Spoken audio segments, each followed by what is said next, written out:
मुधोळकर साहेब, खरं तर तुम्ही असताना, भोसले साहेब असताना हे कागदपत्र तपासण्याची काहीच गरज नाही, पण एक फॉर्मॅलिटी म्हणून. No no, not at all.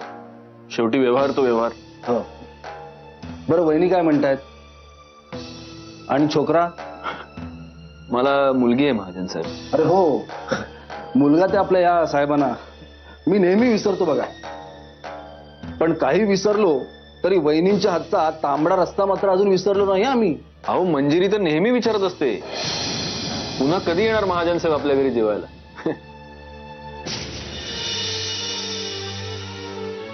आता तर आपण व्यवहार करतोयच, म्हणजे येणं जाणं होईलच. आणि हो, रेट ऑफ इंटरेस्ट बद्दल तुम्हाला माहित आहेच ना, 17%. काय महाजन साहेब, हा रेट जरा जास्त वाटतोय. अहो साहेब, मार्केटचा रेटच आहे, आमच्या घरचा रेट नाहीये. नाही नाही महाजन साहेब, रेट ऑफ इंटरेस्टचा काहीच प्रॉब्लेम नाही. प्रॉब्लेम नाही ना काहीच? मग ठीक आहे. पण तुम्ही असताना रिपेमेंटला आम्हाला काहीच प्रॉब्लेम नाही बघा. पण काही फॉर्मॅलिटीज. हा, पण म्हणजे आपला विश्वास आहे तुमच्यावर की तुम्ही वेळेत परत पैसे करणार म्हणून. पण ते आपलं नाही, मला कळतंय. म्हणूनच तुम्ही मला हे जे कर्ज देणार आहात त्याच्या बदल्यात मी माझं राहतं घर तुमच्याकडे गहाण ठेवायला तयार आहे.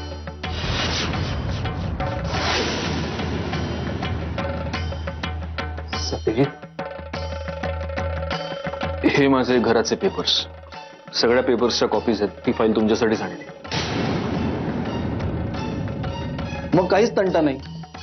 मी एक काम करतो, ही फाईल ऑफिसला घेऊन जातो. तुम्ही 3 तासांनी माझ्या ऑफिसला या, सह्या करून टाका आणि पैसे घेऊन जा.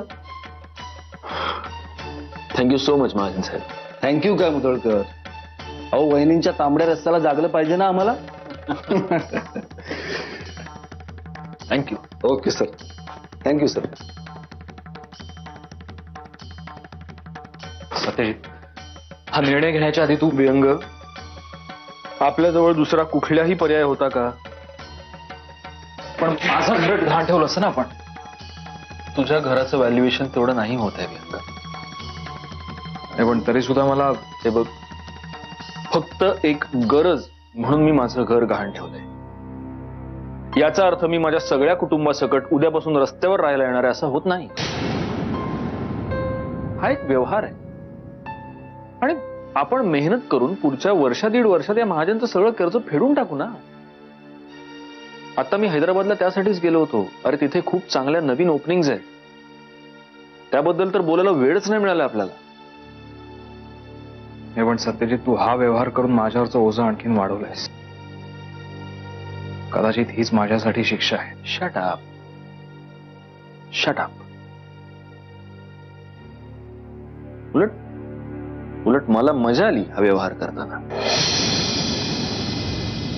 म्हणजे त्या महाजनच्या वायफळ बडबडीतून काही वेळापुरतं का होईना मला असं वाटलं की मंजिरी अजूनही माझ्या आयुष्यात आहे. आज मी जेव्हा घरी जाईन तेव्हा ती माझी वाट बघत बसली असेल. मी गेलो की मला म्हणेल, तुमच्या आवडीचा तांबडा रस्सा केलाय. मग मी टंगळ मंगळ करू लागलो की मला ओरडेल, अहो जेवण गरम आहे तोवर जेवून घ्या ना पटपट.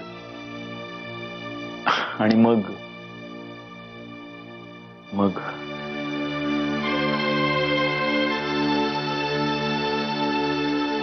व्यंग, लहानपणी तू ती गोष्ट ऐकली होतीस का? एका गरीब माणसाकडे मिठाई खायला पैसे नसतात म्हणून तो हलवायाच्या दुकानाच्या बाहेर उभा राहून फक्त वास घेत राहतो. तेव्हा तो माणूस मला मूर्ख वाटायचा. पण आता मी समजू शकतो, पैसे नसण्याचं दुःखही आणि फक्त वासावर समाधान मानण्याचा आनंदही.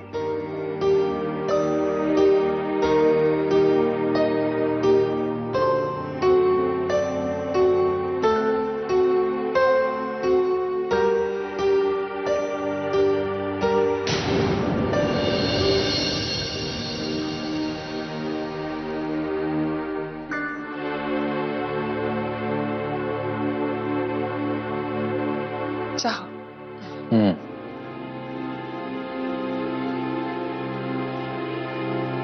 बाय द वे, दिल्लीवरनं फोन आला होता. पुढच्या आठवड्यात जॉईन व्हायचं आणि मला प्रमोशन मिळालंय.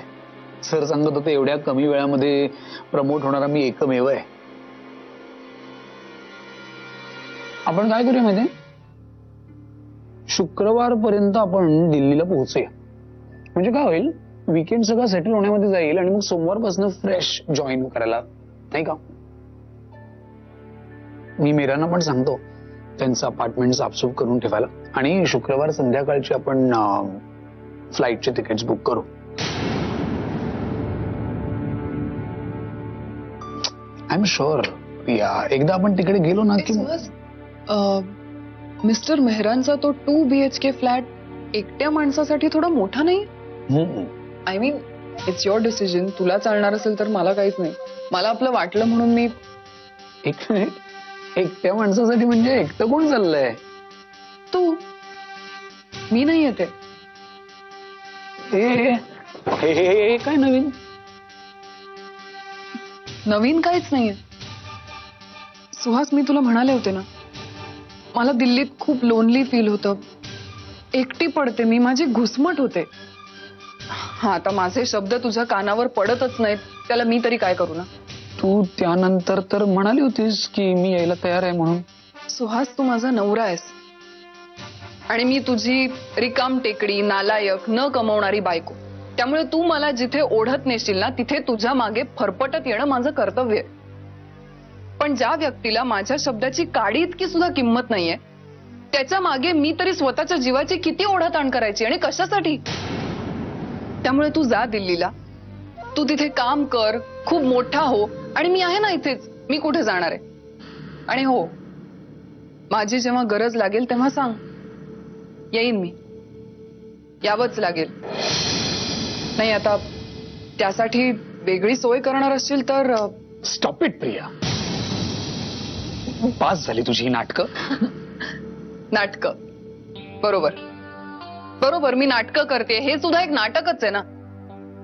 नाही, खरं तर माझ्या मनात सत्यजितच्या गळ्यात जाऊन पडायचंय आणि मी तुझ्याबरोबर प्रेमाचं नाटक करते, हेच म्हणायचंय ना तुला? अरे मग बोल तोंडावर. उगीच वरवर समजूतदारपणाचा आव कशासाठी? प्रिया, कुठला विषय तू कुठे नेतेस? सुहास, माझ्यासाठी सगळे विषय इथेच येऊन संपतात. प्रॉब्लेम काय आहे माहितीये? माझ्या नवऱ्याचा ना माझ्यावर विश्वासच नाही. तो जर असताना तर दिल्ली काय, पुणे काय, एका निर्जन जंगलात सुद्धा मी सुखाने संसार केला असता त्याच्याबरोबर. सुहास, तिथे दिल्लीत मी माझा एकटेपणा सहन करणार. तू संध्याकाळी थकून भागून आल्यावर 4 शब्दही बोलणार नाहीस माझ्याशी. आणि एकटेपणा दूर करायला जर मी चुकून शालिनी मावशीला फोन केला तर तू हाच संशय घेणार की मी सत्यजितशीच बोलायला फोन केलाय. अरे, कोणी सांगितलं एवढा त्रास सहन करायला? तू जा, छान काम कर दिल्लीत. मी राहते ना इकडे पुण्यात, आणि इथे तुझे नातेवाईक आहेतच ना, त्यांना सांग माझ्यावर नजर ठेवायला. नाही म्हणजे तू तिथे गेल्यानंतर तुझ्या मागे मी तोंड काळं करते की नाही ह्याचं टेन्शन नको ना तुला. बास झालं प्रिया. हे जर असंच चालू राहिलं ना तर आता आपलं लग्न फार काळ टिकणार नाही. वा, खूप छान पांग फेडले सुहास. जी मुलगी तुझ्यावर इतकं जीवापाड प्रेम करते, तिच्या प्रेमाचा चांगला मोबदला दिलास तू. सुहास, तुला चांगलंच माहितीये, या आपल्या रिलेशनशिप शिवाय, आपल्या लग्नाशिवाय मला दुसरं कुठलंच आयुष्य नाहीये. आणि म्हणूनच तू मुद्दामून लग्न मोडायच्या गोष्टी करतोस ना. प्रिया, मला एवढंच एवढं तेवढं काही नाही सुहास. तुला जे खरंच बोलायचं होतं ना ते तुझ्या तोंडावर आलंय आज. नाहीतरी तू स्वतःला माझा नवरा कधी मानलं नाहीसच. कायम स्वतःला माझा मालक समजत आलाय. आणि उद्या तू मला लाथाडलंस की माझं पुढे काय होणार आहे ह्याच्याशी तुझं काहीच देणं घेणं नाहीये. पण एक गोष्ट सांगते, ज्या दिवशी तुला मी नकोशी होईन ना त्या दिवशी मला सरळ तोंडावर स्पष्टपणे सांगून टाक. तोंड काळं करीन मी तुझ्या आयुष्यातून. पुन्हा कधी तोंड दाखवणार नाही तुला. प्रिया, सुहास, तू असं का करतोस माझ्या बरोबर? सतत जखमांवर जखमा का देतोस मला, ज्या कधी भरून निघणार नाहीये?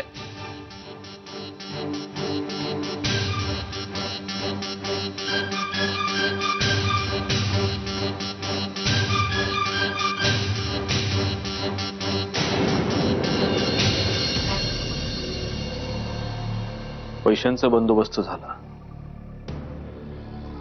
आता आपण थोडं शांतपणे थांबून या गोष्टीचा विचार करायला हवा की आपण या खड्ड्यात नेमके पडलो कसे. त्यात विचार काय करायचा आहे? माझ्या मूर्खपणामुळे आणि हावरटपणामुळेच तर हे सगळं झालं. नाही भीम, आपण स्वतःला दोष देत राहणं हे आपल्या प्रॉब्लेम्सवरचं सोल्युशन नाहीये. कारण कसं आहे ना, मुळात आपण स्वतःहून या खड्ड्यात पडलेलो नाही आहोत. आपल्याला रीतसर प्लॅन करून या खड्ड्यात ढकलण्यात आलेलं आहे. एक खोटी फॉरेन कंपनी उभी करणं, मग त्यांनी तुला अप्रोच करणं, तुला घोळात घेणं, मग त्यांनीच तुला आडून आडून हे सुचवणं की तुम्ही ती जमीन विकत घेऊन मग आम्हाला विका म्हणजे तुमचा नफा होईल. आपण तसं केल्यानं आपल्या डोक्यावर कर्ज जाऊ. तसं पाहायला गेलं तर आपली कुठलीच लुबाडणूक झालेली नाही, आपलं कुठलंच आर्थिक नुकसान झालेलं नाही. फक्त हा व्यवहार केल्यामुळे आपल्या डोक्यावर मोठं कर्ज झालं. म्हणजे हा जो कोणी आहे त्याला स्वतःचा असा कुठलाच फायदा करून घ्यायचा नव्हता. त्याला फक्त आपलं नुकसानच करायचं होतं. पण असं आपलं नुकसान करणारा आपला एकमेव शत्रू म्हणजे दादा होळकर. आणखीन एक आहे, तुझा नाही माझा आहे.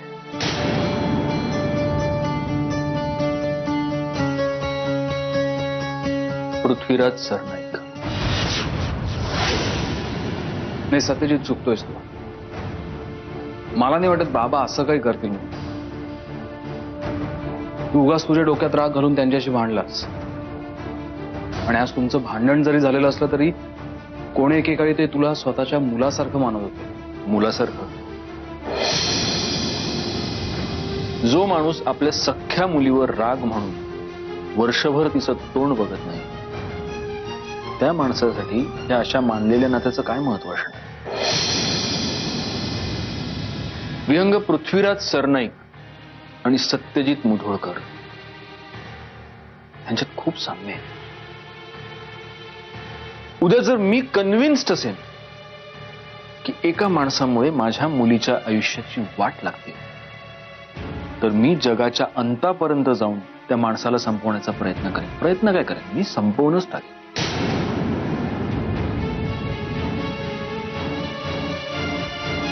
हेच सध्या सरनाईक माझ्या बरोबर करतायत.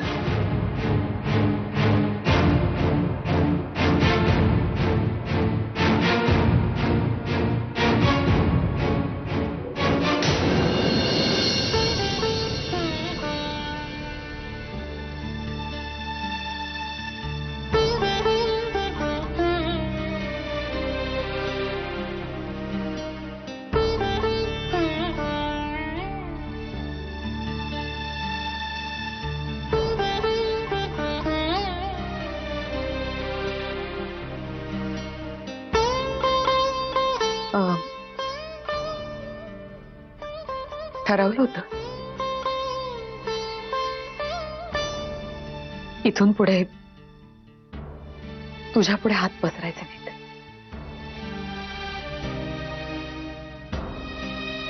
पण ज्याच्यामुळे मी हे ठरवलं होतं, आज त्यांच्याच साठी तुझ्या पुढे हात पसरते.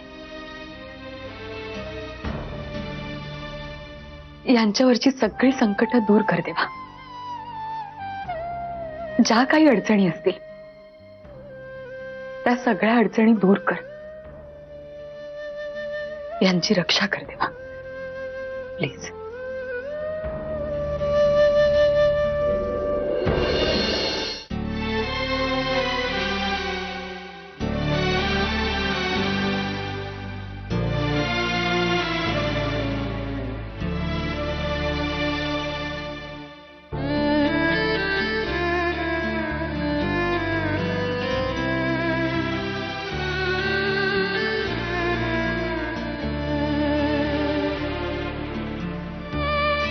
सत्या, काय काय झालं? झाली का पैशाची व्यवस्था? झाली. आपण खूप मोठी किंमत मोजावी लागेल.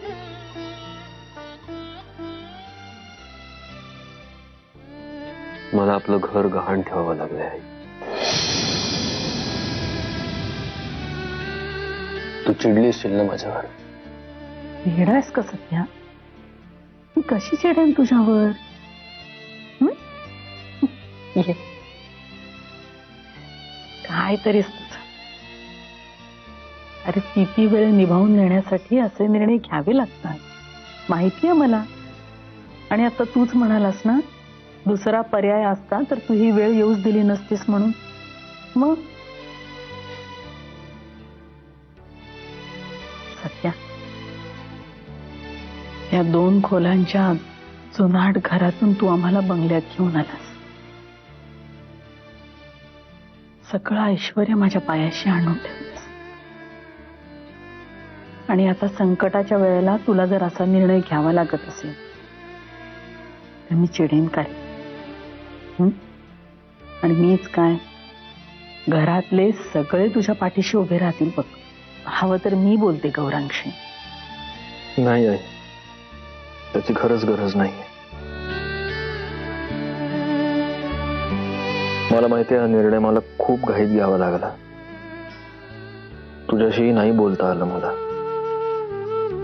पण गौरांग आणि नेत्राशी बोललो मी. त्यांना सांगितलं, कारण त्या दोघांचं बाळ येणार आहे लवकरच. गौरांगला म्हटलं मी की तुझ्या बाळाचा जन्म कदाचित गहाण पडलेल्या घरात होईल, पण ते बाळ स्वतःच्या पायांवर उभं राहायला लागण्याच्या आधीच त्याच्या काकांना त्याच्या डोक्यावर हक्काचं छप्पर उभं केलेलं असेल. त्या दोघांचा फुल सपोर्ट आहे माझ्या निर्णयाला. चला मग प्रश्नच मिटला.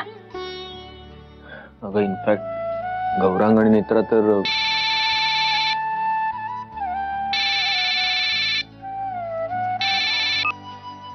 हा व्यंग बोल. सत्यजित, मी माहिती काढली आहे. आपल्याला हा जो बांबू बसलाय त्याच्यामागे केवळ दादाचा हात आहे.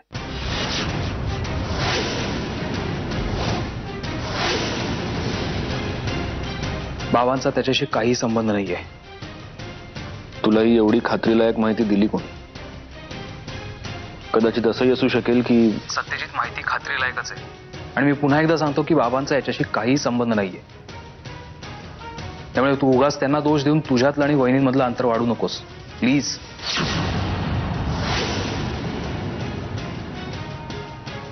मी काय बोलतो त्याच्याकडे लक्ष आहे ना तुझं? आणि बघ, आता दादाचं नाव कळलं त्यामुळे उगाच तलवार उपसून त्याच्या मागे धावायची गरज नाहीये. आधीच आपले हात दगडाखाली आहेत, ते आधी बाहेर निघू देत, मग बघू. आणि मला हेही कळतंय सत्यजित, ज्या माणसाने स्वतःच माती खाल्ली आहे त्याने असे सल्ले देऊ नयेत. पण व्यंग, तुझं बोलणं कळलं मला आणि ते मी पटवूनही घेतलं. ओके ओके, मी फोन ठेवतो. बाय. या बाय. काय झालं रे? अरे नाही, मी आलो जरा. आत्ता कुठे चाललाय? अंतर कमी करायचं असेल तर मलाच थोडं चालावं लागेल. आलो मी.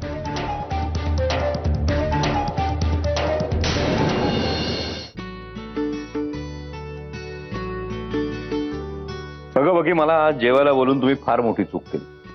खरे बाबा, काय झालं? कारण एवढं चविष्ट जेवण ज्या घरात मिळतं ना, त्या घरापासून जास्त लांब राहूच शकत नाही.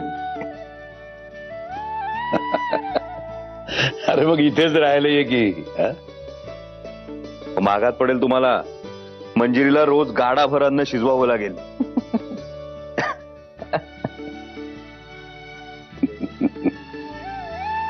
पण मंजिरी, जोक सपा अप्रतिम जेवण. म्हणजे आतापर्यंत मला असं वाटत होतं ना की माझी आई जगात बेस्ट.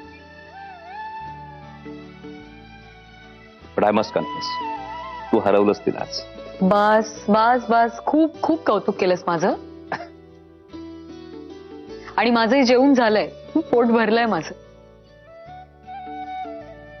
आणि भरल्या पोटी कौतुक अधिक गोड लागतं. स्वप्नील, तू मंजिरीच्या आजचं नॉनव्हेज खाशील ना तर तू.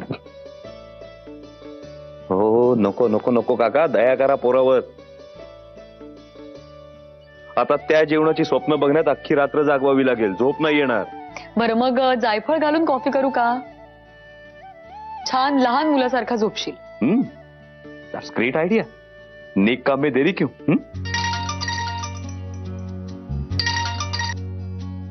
हाँ, देखने बोला. हॅलो हॅलो, देखणे आवाज क्रॅक होतोय तुमचा. अरे ऍक्च्युली ना या घरात रेंजचा जरा प्रॉब्लेम आहे. शहरापासून लांब आहे ना घर. तू गच्चीवर जाऊन बोलतोस का? रेंज मिळेल तुला. हा, आणि शतपावली सुद्धा होईल. आलोच.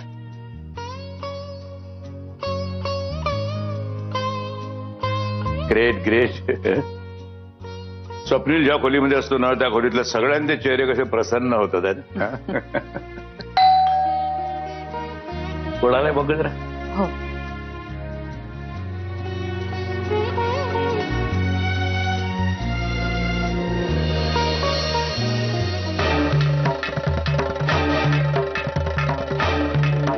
आत येऊ शकतो का?